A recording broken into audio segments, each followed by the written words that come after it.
Assalamu alaikum wa rahmatullahi wa barakatuh, wapenzi watazamaji wa channel yetu tukufu, channel pendelevu Saif Dor TV.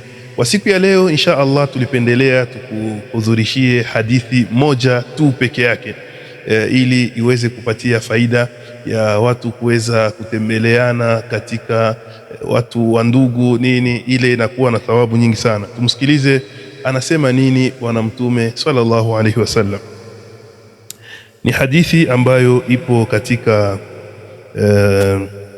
katika Sahihul Jami' ambayo Sheikhul Albani kaipasisha kwamba ni hadithi ambayo iko sahihi. Anasema kwamba Mtume anasema zara rajulun akhan lahu, mtu mmoja alikwenda kumtembelea ndugu yake fi qaryatin, katika moja katika vijiji. فأرصد الله له ملكا على مدرجته فقال أين تريد. Mwenyezi Mungu Subhanahu wa Ta'ala akamletea malaika ambaye akajifananisha tu katika hali ya kibinadamu, kisha akamuuliza aina turid, unaelekea wapi? Akamwambia qala akhan li fi hadhihi alqarya, mimi nakwenda kumtembelea ndugu yangu ambaye yuko katika hichi kijiji ambacho kiko hapa karibu. Faqala hal lahu alayka min ni'matin tarubbuha, je, kuna neema fulani ambayo wewe unailenga kwake, ama kuna kitu fulani ambacho unakwenda ukitafuta kwake? Qala la, akasema ule jamaa hapana. Aliposema hapana, illa anni uhibbuhu fillah, akasema lakini pamoja na yote mimi ninampenda kwa ajili ya Allah tabaraka wa taala.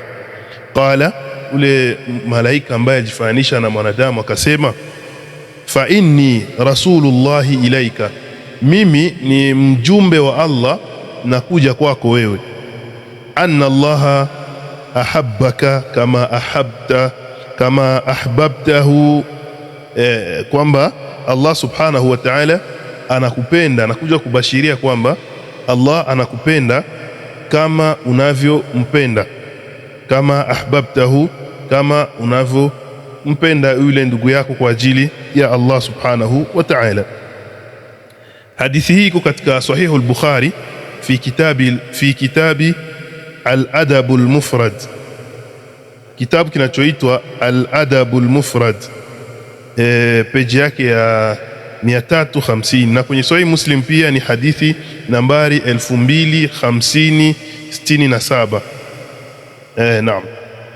Kwa hiyo hiyo ndio hadithi ambayo tulipendelea kuweza kuhudhurishia. Inaonyesha kwamba kuna umuhimu sana watu kutembeleana bila ya kulenga kitu chochote kile, bila ya kulenga mapato ya kidunia. Leo mtu ili umtembelee ndugu yako inabidi tule ndugu yako akuwe yuko na neema fulani, ana pesa na nini, ndio unakwenda kutafuta kwake. Lakini ikiwa kwamba utakwenda kumtembelea kwa ajili ya lengo tu moja, kwa ajili ya Allah subhanahu wa ta'ala, basi ujue ya kwamba Allah atakupenda. Usikose kusubscribe kwenye channel yetu Saif Dor TV ambayo kila wakati inakuletea mafunzo mbalimbali ya kidini. Assalamu alaikum wa rahmatullahi wa barakatuh.